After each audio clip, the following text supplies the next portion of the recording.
Here's a list of things you're allowed to do as an NBA player and not get fired. You're allowed to beat up your girlfriend. You're allowed to beat up the fans. You're allowed to flash a gun in a nightclub or all over social media and threaten people. You're allowed to do drugs. And I'm not just talking about steroids. I mean cocaine, marijuana, heroin, whatever you want. You're basically allowed to be the worst kind of person in a variety of ways, and you can continue to collect millions of dollars for playing a game for a living. Are you ready for the list of things you're absolutely not allowed to do? Jaden Ivey certainly wasn't. When he found out apparently not sufficiently supporting Pride will do it. Come out and say that Pride and homosexuality are sins, and as a Christian, you can't support them, and you're done for. Oh, Jaden, you silly goose. If only you'd done something less hateful like flaunt a pistol or punch a woman, you'd still have a job. I'm Tyler Chrestman. Welcome to the Chrestman Conversation.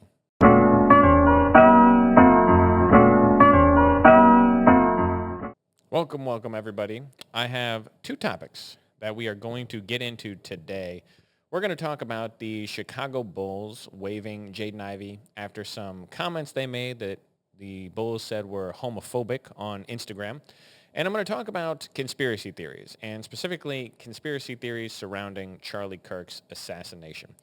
And we don't have a favorite comment from last week, so we're going to get right into it and start with topic one. Why is the NBA like this? So here's the controversy. For those of you, oh my gosh, Winnie, get your hair everywhere. For those of you who maybe didn't or are unaware of this, don't care about the NBA, maybe didn't see this news article making the rounds on social media, here's what happened this week. So the Chicago Bulls waived a player named Jaden Ivey, and the waive a player basically is a fancy way of saying they're not going to keep him for the remainder of his contract. So they're basically allowing him to go into free agency. They're waiving him. They basically said, all right, we don't want you on the team anymore. Okay, so this happens all the time in the NBA. It was a news story this week because it touched on some cultural issues and started an interesting conversation about some things. I want to talk a little bit about, for those who don't watch the NBA, a little bit about who this guy was. So Jaden Ivey, he was the 5th overall pick in the 2022 draft. Now, for those of you who are completely ignorant about sports, that's fine. Let me educate you on something. If you're going in the first round, doesn't matter what draft we're talking about. If you're going in the first round, you're kind of a big deal. And if you're going that high in the first round, you are a very big deal. If you're the 5th pick in the NBA draft, that means that they expect big things of you. So this was only 4 years ago that he was drafted. And he did well his first few seasons. He had a couple good seasons. He was clearly hitting his stride. I think he was getting better as a player.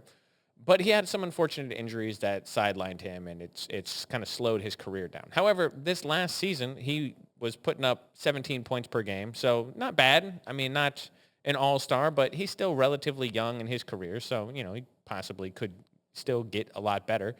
And 17 points per game isn't nothing. He's doing fairly good. So he's a decent player is what I'm trying to say. He's not a nobody. He's not some bum. He's not the worst person on the team. So why did he get waived? What happened? Well, basically, the Chicago Bulls came out, and they said that Jaden Ivey Okay, goodbye, Wayne.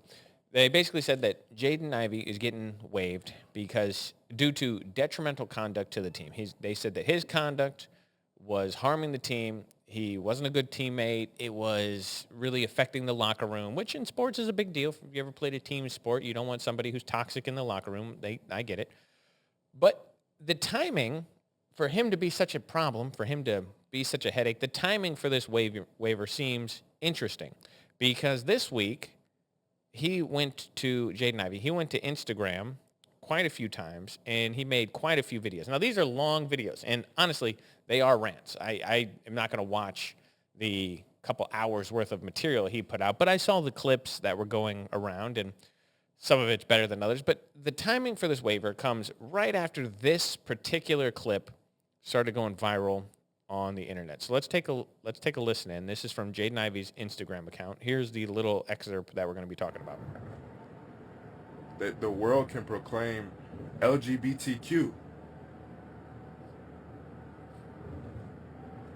right? They proclaim Pride Month and the NBA. They proclaim it. They show it to the world. They say, come join us for Pride. for Pride Month to celebrate unrighteousness. They proclaim it.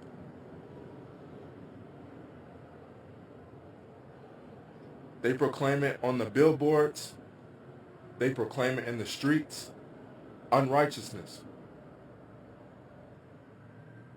So how is it that one can't speak righteousness? How is it one that how are they to say that you man, this man is crazy? Okay, so for those of you that were listening, he's basically in his car. I think he's driving and recording a video at the same time. It's kind of hard to tell in the video. But he got waived right after he made a couple of these videos where he's talking about Christianity, and he's talking specifically about the NBA celebrating Pride Month or having Pride Night, and how he didn't support that because he's a Christian. So, okay, he made, like I said, a few of these videos. I don't know much about his personal story, so I don't know. I read a couple things. Some things suggested that he is either newly Christian or he's taking it more seriously in the last year or so. But whatever the case may be, he obviously is proclaiming to be a man of faith and representing Christian values and saying, hey, I can't celebrate this as a Christian because I think homosexuality is a sin, or I think pride is a sin. I think that this is a bad thing. We're celebrating unrighteousness, blah, blah, blah. Okay, all right. Is this a reason for the Chicago Bulls to waive him? I think it seems ridiculous. I think that it seems like this seems like a freedom of speech issue to me, because he has the right to be Christian. There's nothing hateful about saying this. This is one of the things, even when a long time ago, when I was more on the left, I never really understood the argument for it, because I had friends who were religious when I was more of a person who was on the progressive end.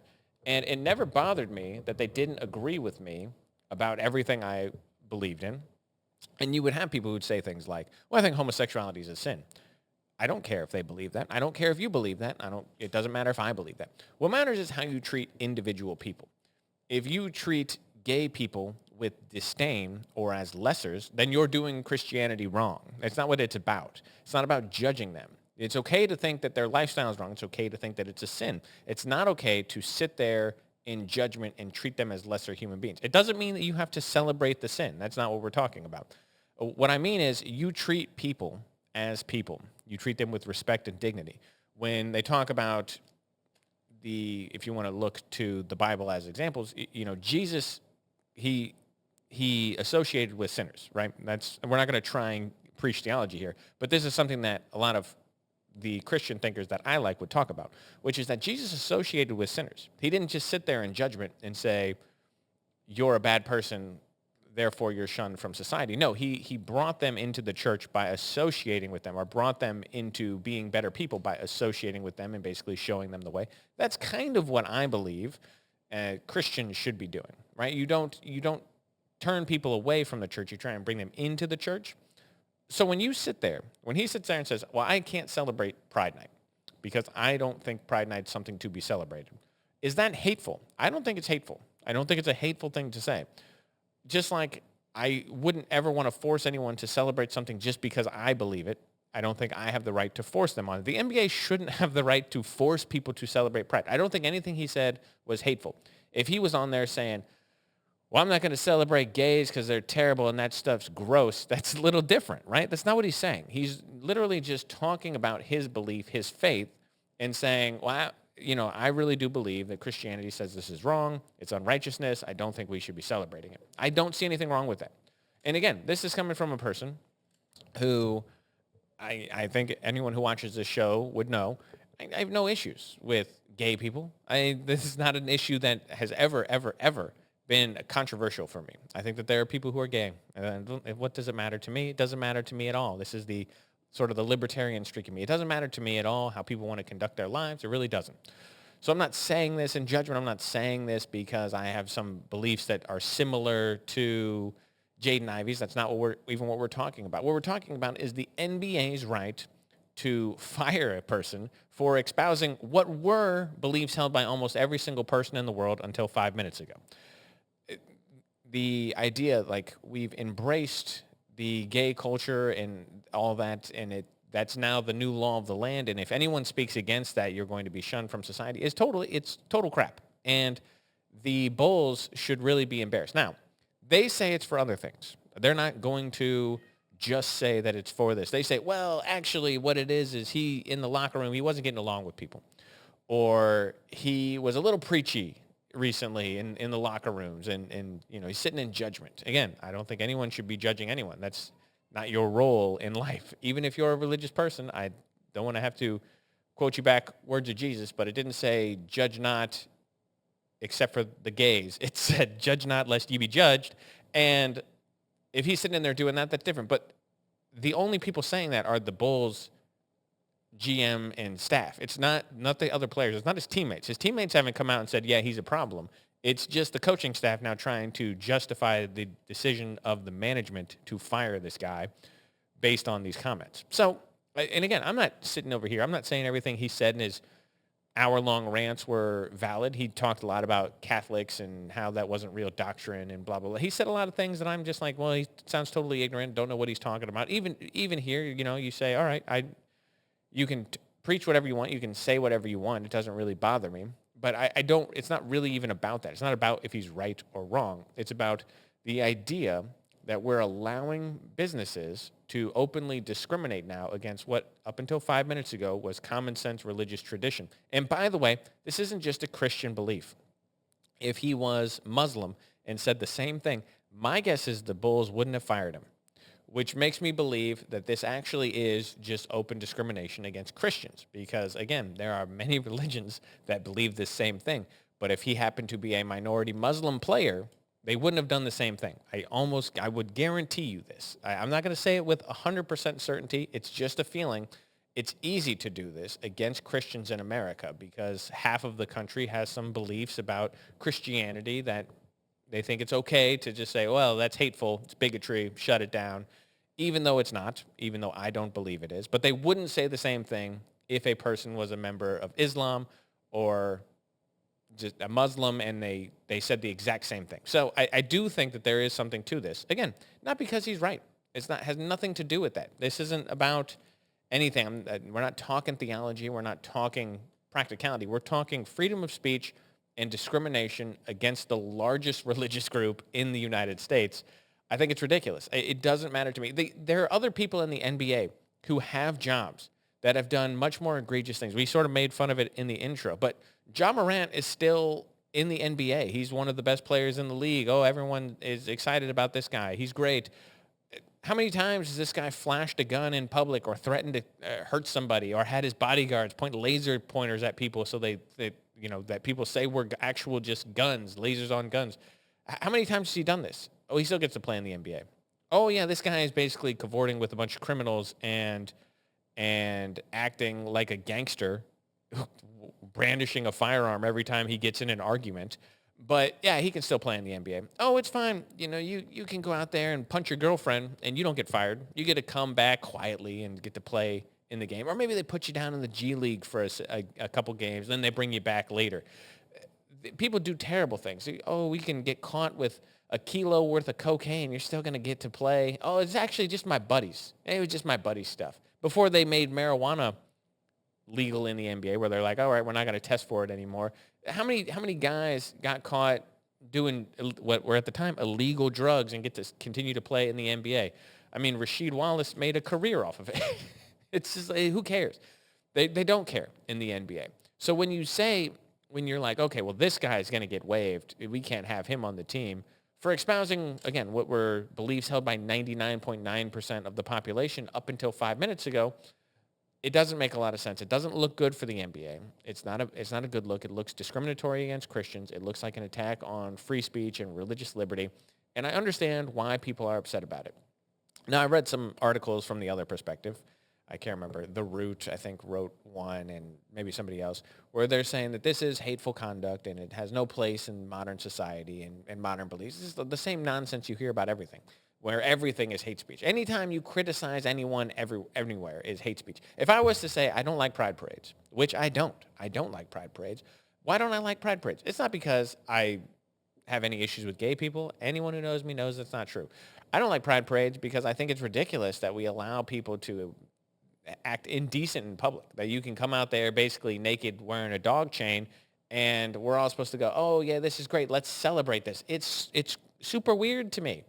I think it's great that gay people are accepted into society and we don't shun them. We don't, we're not like Saudi Arabia. We're not going to chop their heads off or throw them from a roof. I think that's great. I don't think we should be hating people based on their sexuality. That's ridiculous. But at the same time, I don't think that means that we should be celebrating some guy in assless leather chaps walking down the street throwing candy to kids. I think that's a weird thing to do. Just like I think it would be weird if I threw a pride parade to celebrate my sexuality, or, you have whatever, a bunch of straight people on a float getting down in public. I don't really like that. I think public should be a little more decent than this. I'm not a prude. I just think that it's a very strange thing that we've started to do. Again, if it's all about acceptance, that's fine. But that's not what the pride parades have become. They become a celebration of debauchery, which, again, I have no problem with behind closed doors. Just a little weird in the public square. That's all. Anyway, we're getting off topic here. The important thing about this story, or the reason why it became an ignition point on some cultural issues, and it was on a lot of podcasts this week, and a lot of people talked about it, is just because it really is one of the clear examples of the fact that there are very few people you're allowed to openly discriminate against in America. One of which is white people. You're just allowed to discriminate against them. It's fine. Because they're white and, they've had it too good for so long, so we can just take some stuff away from them, or we can discriminate against them, or we can talk bad about them because they're the only group of people you're allowed to openly be racist towards, and it's fine. And the other group is Christians. You couldn't do this against someone from Islam. You wouldn't do this against a Jew or a Sikh or a Hindu or a Buddhist. You're not going to do this. You can't discriminate against them in America. But, Christianity, it's tired. No one cares about Christianity. It's easy to just pick on the Christians. And the only group you're allowed to do, basically, are white Christians, to a lesser extent men. But anyway, we won't get into that. Let's get on. We're talking too much about this already. Let's get on to topic 2, because this is the big topic. This is the one that's got me all fired up, got me all pissed off. Topic 2, the conspiracy theories about Charlie Kirk. This topic really upsets me. It really does, for a number of reasons. The first one being that conspiracy theories have always been treated as nonsense for forever, because many of them are. Most of them are. Conspiracy theories are ridiculous. The problem is, every once in a while, conspiracy theories are right. And every once in a while, because they're right, sometimes it gives a level of, it gives the cover, the blanket of truth over all of them, where everyone says, well, that conspiracy theory over here turned out to be correct. So now this obvious other conspiracy theory must be correct as well. And the problem is that we call things that aren't conspiracy theories. This is the other big issue, is that you talk about, for example, imagine, let's go back in time. We're talking about the Revolutionary War that was fought here in America. It was a conspiracy that happened. You say a bunch of people got together. They basically decided that we were going to go to war, and it happened. So there was this backroom conspiracy. All these men, all these powerful men got together, and they basically said, we're going to declare independence. They whipped up troops. They did all these things. But it was a conspiracy, right? Let's not forget what that word means. It was a conspiracy basically of the aristocracy in America who decided we were going to conspire against England for our freedom. That's what happened, okay? So you say, all right, well, conspiracies, we know they exist. We know that plots exist. There was a plot, a conspiracy, a bunch of group in the German high command who wanted to assassinate Adolf Hitler, right? We've made a couple movies about this. We know conspiracies exist, all right? They're out there. They're in the ether. The problem is that some conspiracies are ridiculous nonsense. So, for example, you get into the moon landing stuff, or you get into Bigfoot, and you're like, oh, these are just silly. They're just dumb. So when we started labeling people who are into this conspiracy theorists, where you say, all right, well, the moon landing. Well, there's a lot of evidence we went to the moon, a lot of the things that people believe. Flat Earth, the flat earthers. Oh, my gosh, these morons. They go, oh, my gosh, flat Earth. That's what a conspiracy theorist is. A conspiracy theorist is a guy who believes the Earth is flat. Or a conspiracy theorist thinks we never went to the moon. And the problem is we lump these in with other things, like the JFK assassination. And we say, well, they're the same. Where you go, all right, the JFK assassination. Do I think Lee Harvey Oswald killed JFK?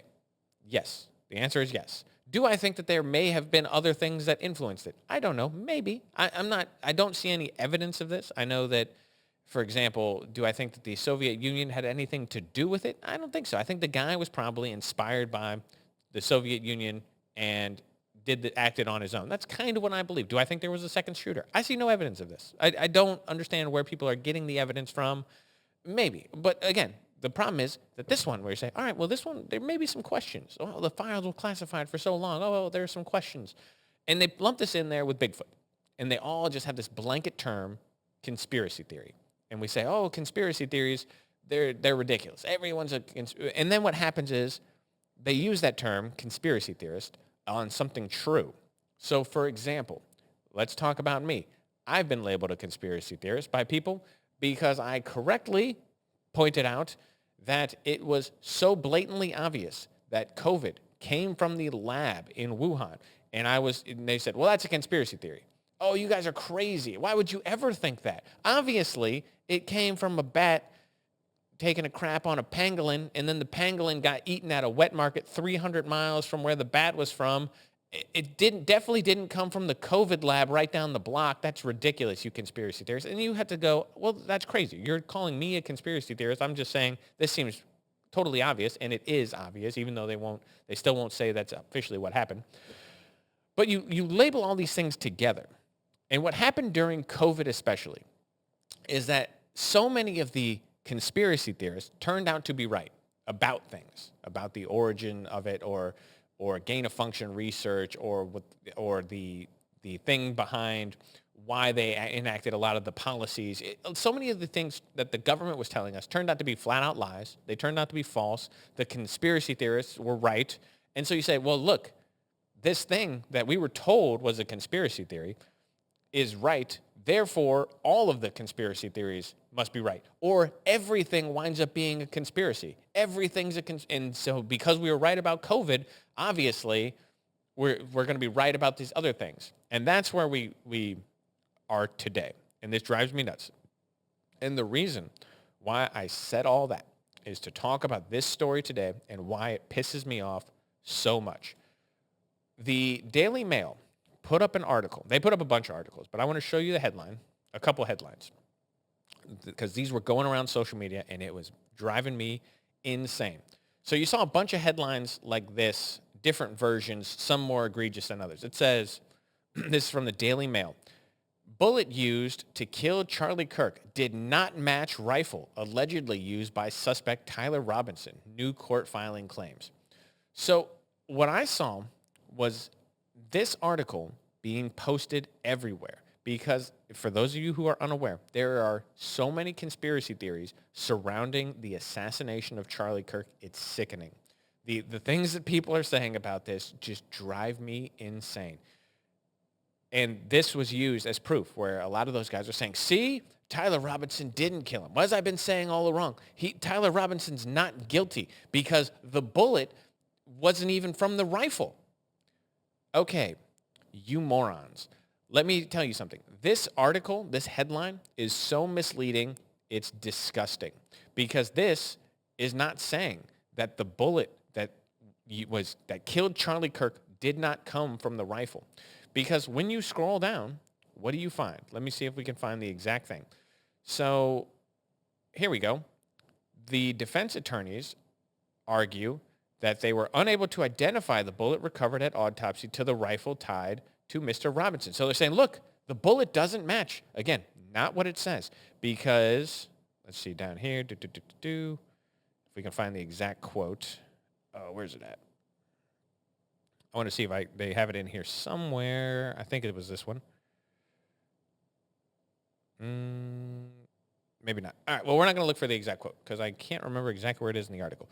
But here's what this article winds up saying. The article winds up saying that the bullet that they pulled out of Charlie Kirk, it didn't match the rifle because the bullet itself is fragmented into so many pieces, they cannot do a ballistics test on it. It doesn't say it doesn't match the rifle. It says that the bullet was destroyed, which was probably because he was using a hollow point round, which hollow point rounds tend to have a split down the front of them. And when they hit a target, they they basically mushroom out. They go like this. They're designed to do a lot of damage. But they also fragment the bullet into many pieces.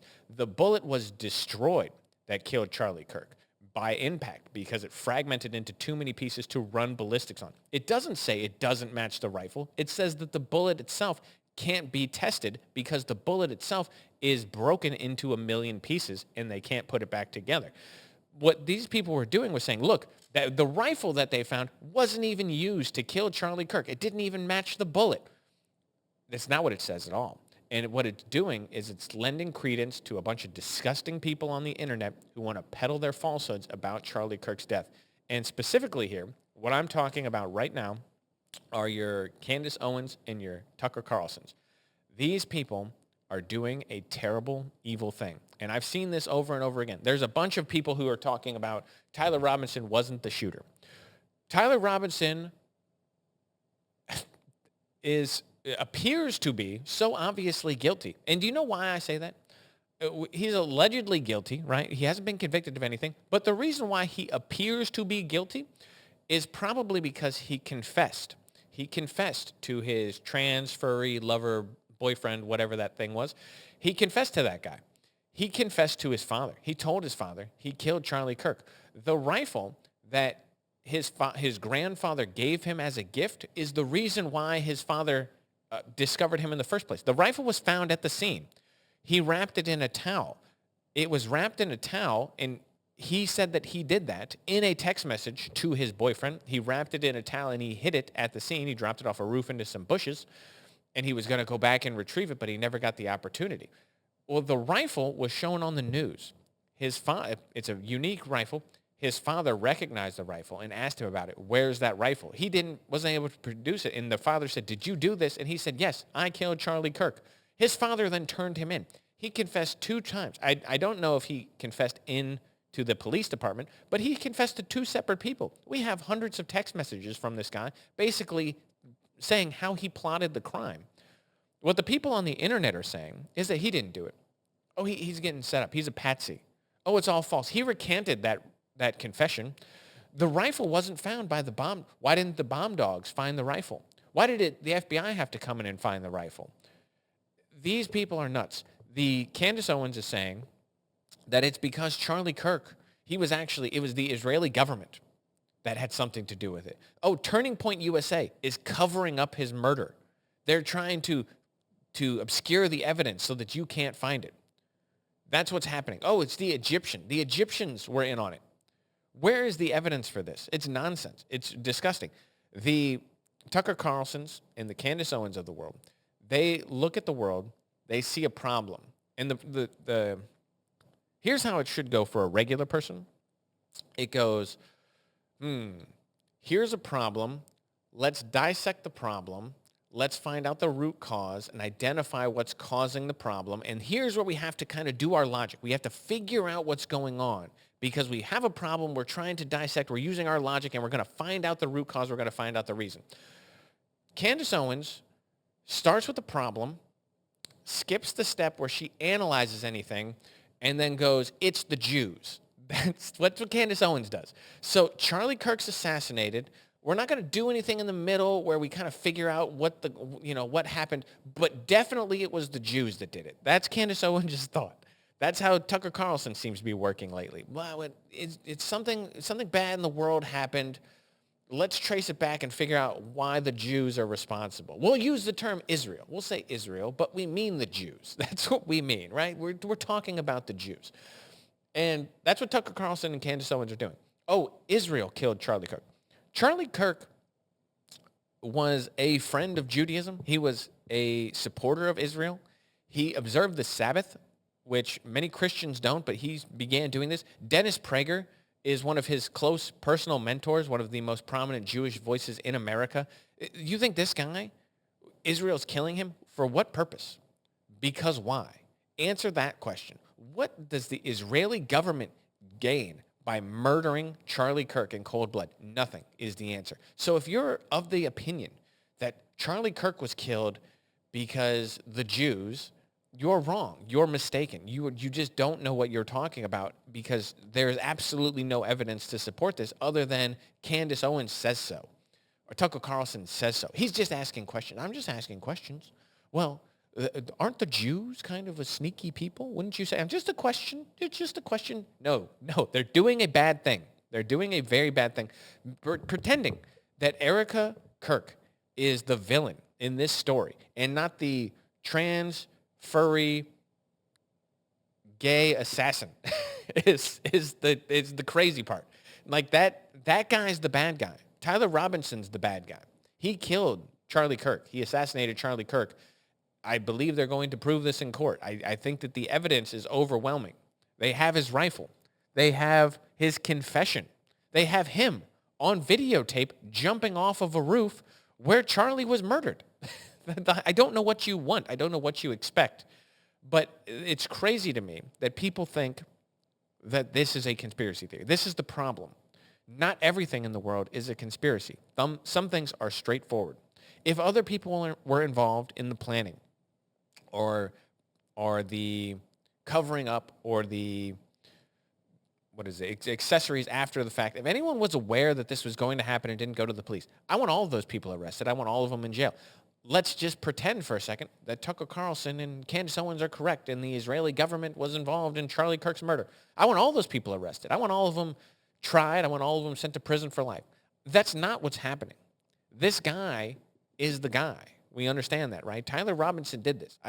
Your conspiracy theories are ridiculous. Look at the videotape of him jumping off of the roof and tell me it's not the same guy who they arrested days later. Find me an excuse why this guy would confess multiple times to multiple people that he did it. Why is his rifle there? When did the FBI steal his gun and take it to the scene and plant it in those bushes? When did that happen? It's just ridiculous. And it makes me annoyed. It really does annoy me that people are falling down this rabbit hole. Because, yes, you should approach everything with a healthy level of skepticism. You shouldn't just be a yes man. You shouldn't just go along with what everyone tells you. But when the evidence is overwhelming, at a certain point, you're fighting a mountain for no reason. There's nothing that says you need to be skeptical about this. At a certain point, skepticism is you're just doing it for fun. And that's not productive. It's not helpful. It's not good. It's not truthful. It's not beautiful. There's no reason to be skeptical when the evidence is overwhelmingly against you. Not changing your mind with new evidence is not a sign of intelligence.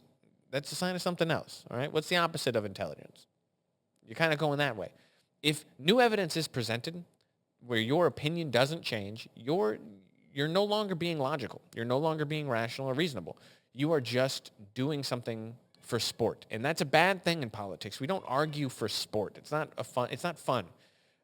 Pretending that there's some greater conspiracy around Charlie Kirk's murder, I think it's a disservice. I think it's an ugly thing to do. I think it's disrespectful to his kids. I think it's disrespectful to his widow. Trying to pretend that the employees at Turning Point USA are somehow complicit in the leader's murder. Again, show me one shred of evidence. I'll change my mind. I'll shut up. I'll say, oh, dang, I was wrong. Turns out Turning Point USA is actually an evil organization that assassinated its founder. And I'd eat crow.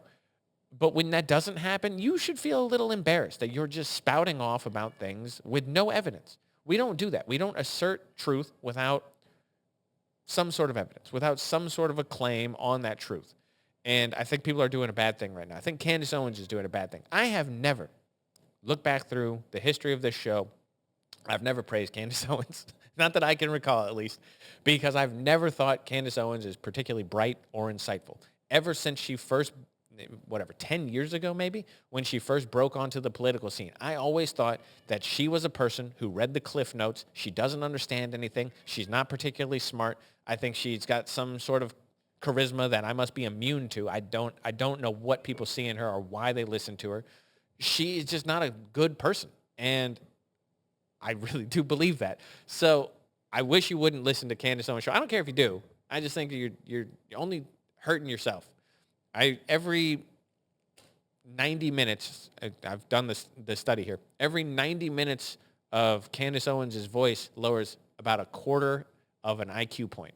So for every day and a half, of her show, you're losing up to 2 IQ points a day. So you got to be careful, guys. You don't listen to that woman. She's an ugly, ugly woman. And Anyway, we're going to leave it there for the day. And Salty Candy Sandwich is always a good spot to leave it on.